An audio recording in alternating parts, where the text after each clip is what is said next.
Tamika Franklin. I am founder of Precision Franchise.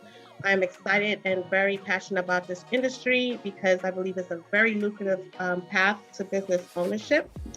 And I'm passionate about women in the industry and also people of color, as we're only about 26%, 27% of the industry. So we're here to bring up awareness.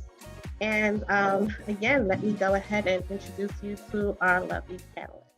Michelle Rowan, chair at IFA, Women Franchise Committee and president of the Franchise Business Review.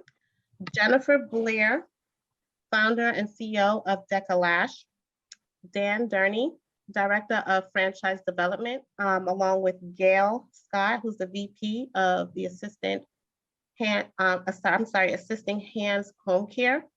Gary Hawk, who is the business development consultant at Naturals To Go.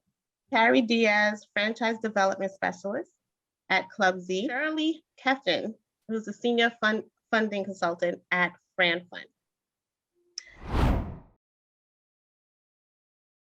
So Franchise Business Review was started 16 years ago. Our founder, Eric Stites, was at a franchise marketing company, and candidates would ask him, what's the best franchise to buy? And he could answer who spends a lot of money, who's growing fast, but felt like there was a better way to get at the answer to that. So he created Franchise Business Review as a way to take all of the validation questions that candidates want to ask or want to know about a brand, and how can we standardize those across all types of franchising, whether you have a brick and mortar location or if you're service-based. So my role is working with franchisors and reaching out to franchisors to take part in our research.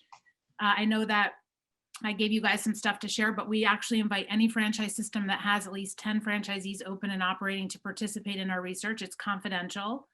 And we highlight the top performing brands that have done the survey in the last year. So we highlight brands that score well, and we have a free version to participate. So there's no barrier for any franchise system to be part of that list or that research. And the follow-up question I always get is, who's at the bottom of the list? And we don't share that. So we want franchisors asking these questions. We want them to have the data and focus on the areas where there's opportunity to do better and for their franchisees, and come back and check in a year or so to see if they're improving those scores.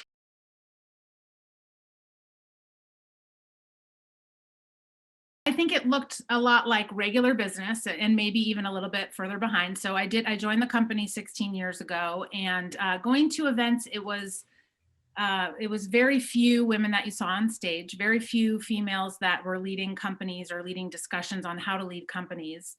And they were kind of like up on the stage. It didn't feel like they were approachable. It felt like they were extremely good at what they do, very big, large companies, but you didn't feel like you could go up and ask them questions. So it was a little isolating to be, I was 30 when I came into the industry, to be 30 and looking for people to connect, very male dominated, very white, very old at that point. The change that I've seen in the last 16 years has been phenomenal. So when I became chair of the Women's Franchise Committee 6 years ago, I became vice chair. I started really trying to encourage IFA to show different people on stage. So not having the same leaders from the same brands and mixing it up and giving people an opportunity to see people on stage that look like them. And I think that it's a slow moving large organization, but I will say in the last couple of years, they really are focused more on doing that and really connecting people. So I would say between then, 16 years ago, and when I joined the committee, I had to start putting myself out there and connecting with other females. I loved meeting other female leaders that were on the operations side, which you see much more now. I'm on the task force to help put together the operations conference. And 2 years ago, it was, we had several panels that had all female executives on them, not by design, just asking the right people and the best people to be on the stage. And that's how it kind of played out. So to see that on the operations topics within franchising was really exciting. My name is Jennifer Blair, and I am the founder and co-CEO of Decalash. We are a beauty brand that is focused in eyelash extensions. We started franchising in 2016. I started Decalash in 2012 with the mindset to make eyelashes affordable and convenient. When eyelashes first came out, I was a consumer myself, and I loved wearing the lashes, but not necessarily the price tag that came along with them. And it was also very hard to find an appointment, inconvenient. It was more of an add-on service in a salon that was limited hours. As a busy mom of 4, I ended up, having trouble finding a place. And it was, if I was having this problem, other people were having the problem too. So I decided to take a class and on eyelash extensions. Beauty has been in my background since I was little, so it wasn't anything that wasn't already there. Growing up, my mom worked in hair salons, sold professional products, so I was always surrounded by beauty anyway. So it just seemed like a natural kind of avenue to go into. I was a stay-at-home mom for many years and just kind of wanted to get out of the house, make a little bit of extra money for myself, and have some adult conversation. And this seemed like a good way to do it.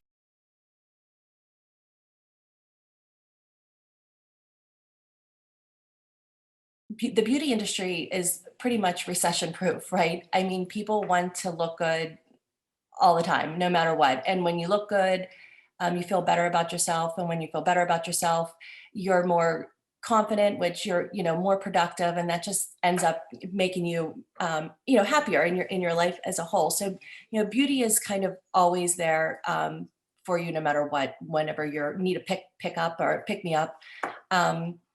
So the beauty industry is definitely booming and growing, and we continue to grow, I think even through COVID, we opened 18 new studios over the period of time. So we had a little bit of, I think, of an advantage with the masks. The eyes were really showing. So the eyelashes were taking, everybody wanted to look good underneath the masks, and the eyelashes were a way to do it.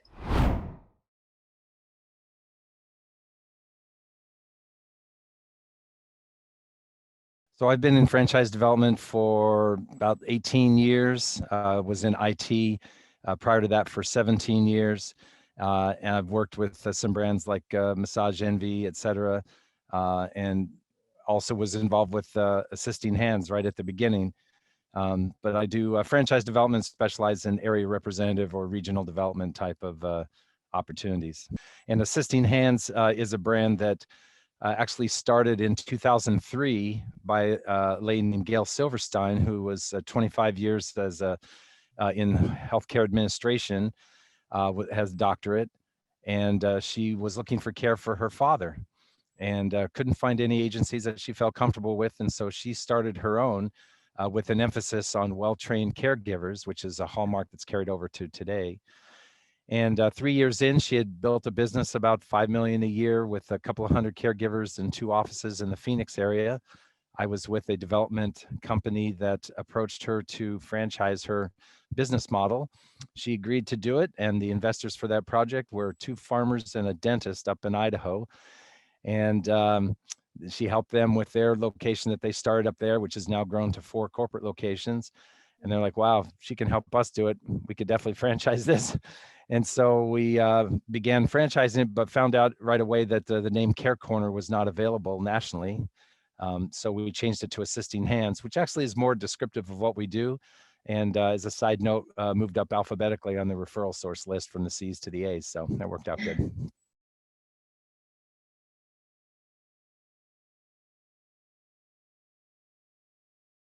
As far as what makes home care promising is that every day there's 10,000 plus people turning 65 or older. They're living longer, and more and more home care plays a vital role in their well-being. It also helps reduce hospital readmissions. Every time somebody who's elderly goes back into the hospital, they have more and more chance to get sicker and sicker. So we can keep them healthier at home. And that's the idea, is to reduce hospital admissions. And just the past year, through this pandemic, it has been pretty eye-opening to us to see how strong our franchise stayed. And also that there were many families that started calling because they were pulling their loved ones out of facilities and they wanted to let them have quality home care at home. And it's just definitely, it's a great industry.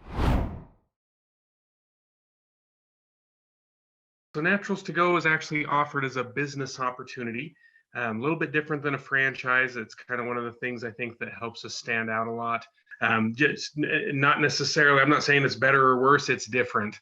As I looked at our database of operators, over half of our owners are women at this point.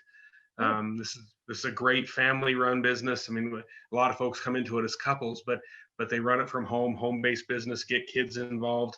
And so it's very flexible in how it can be set up and how you can operate the business. I think we're kind of on the right track. Business Opportunity of the Year for 9 years in a row now from the Franchise Brokers Association, which we're very proud of. Very intent on making this year a solid decade of wins of that. When folks do get started with us, we do spend 3 days with them, training them on the business and the industry and the machines and the market and the products. And it's all done virtually now. So you don't have to travel anywhere. It's on a Zoom platform just like this. And we spend 3 full days getting everyone up to speed and trying to teach them everything that they need to know about the business. So once training ends, we pair them up with a coach and a mentor. This is someone who's been in the business for a few years already. And they're going to be in touch with those new operators every week for the first 4 months that they're in business. And it's made a huge difference, not only in the success of our new owners, but how quickly they achieve that, to have somebody else there. So every time you have one of those moments where you think, man, I wish I would have known that 6 months ago, there's somebody right there that can tell you, hey, here's something I wish I would have known right off the bat that I didn't figure out till 6 months in, and they can help them avoid, those types of, maybe mistakes or pitfalls that they might run into. We've made plenty of mistakes for everyone. There's no reason that anybody else should make ours. And so we want to try and give our new operators the best chance they can to avoid all of that. That coaching and mentoring makes a huge difference on that part of it.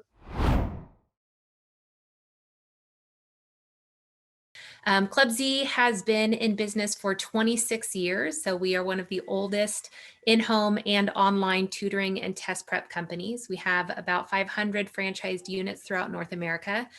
Just placed our first unit in Turkey this year, so pretty excited about that as well. And I have been with the company for going on 18 years, so I have been proudly a part of it from near the beginning, and it's been exciting to kind of watch its trajectory. Our franchise owners, it's a home-based business, so they manage a team of tutors who will tutor either in the students' homes or online using a virtual platform. And it's all subjects, all grade levels from pre-kindergarten through adult enrichment. So it truly spans the whole gamut.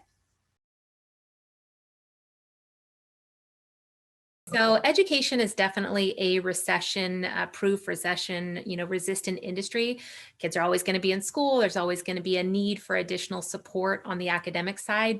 We have been very fortunate at Club Z that we've had an opportunity to really provide a lot of support services to these families and these students who otherwise would really be struggling more so than just normal. So Club Z is fully customizable, and that's what's really nice about the programming, is that we don't have a preset curriculum. All students must follow the same path. We really believe that each student is unique and has their own individual strengths and weaknesses in terms of learning preferences, learning styles, and we utilize the classroom curriculum. And it's really great because the students not only see improved letter grades. On average, it's a 2 letter grade improvement in 60 days, but also all the things that come with that: improved self-confidence, self-esteem. And so it really kind of trickles into other areas. And so again, that's something that our franchise owners are really proud to be a part of.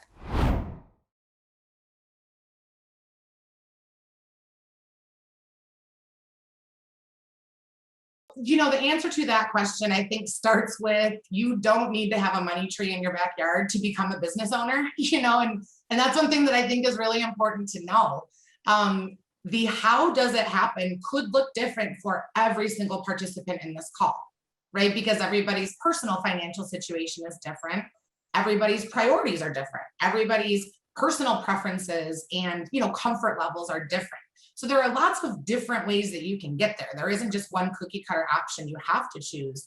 Generally speaking, if we kind of talked about just an overview of some of the options, one very common option is a traditional loan, approaching a bank and requesting a small business loan from that bank to help get up and running, help with startup costs.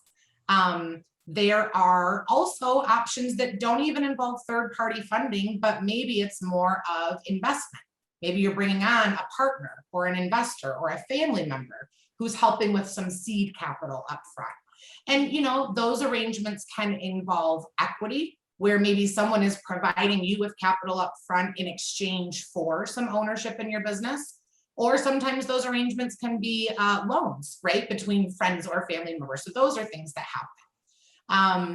There are programs that allow folks to access their own retirement savings and invest that money directly into their business without paying income taxes or early withdrawal penalties. So that's a very popular strategy. Sometimes SBA loans are not the easiest product for folks to fit into. And so there are other borrowing options. There are unsecured credit programs out there that maybe they come with a little bit of a higher interest rate, but if the trade-off is you getting into business, it might be worth it to have a little bit of a higher interest rate, for a period of time.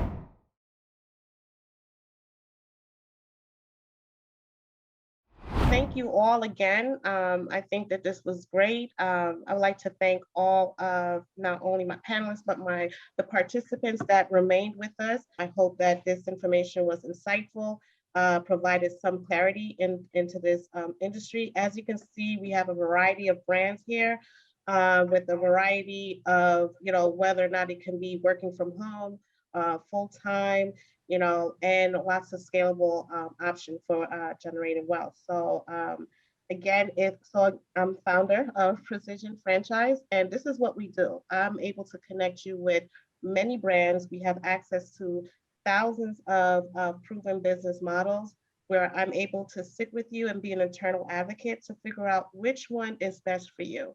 And I do this with several resources. One is a popular business assessment, where it's scientifically figure out what's the best culture for you. I find out your goals, your lifestyle, so that I can be able to present the right brands for you. We also have a questionnaire where you can rate the different industries. There are proven business models and franchises across 40, 50 industries that you can get into. So if you're probably doing business with a franchise and don't even know it, that's how many franchises are out there. So if anyone has any questions, if anyone wants to sit with any one of these brands, make sure you reach out to me. You can book some time with me. You can send me an email at tamika@precisionfranchise.com. On my website, precisionfranchise.com, you will be able to see some of those same resources as well. And if anyone else don't have any final thoughts, you can definitely end the webinar. Thank you all for joining. This was fabulous.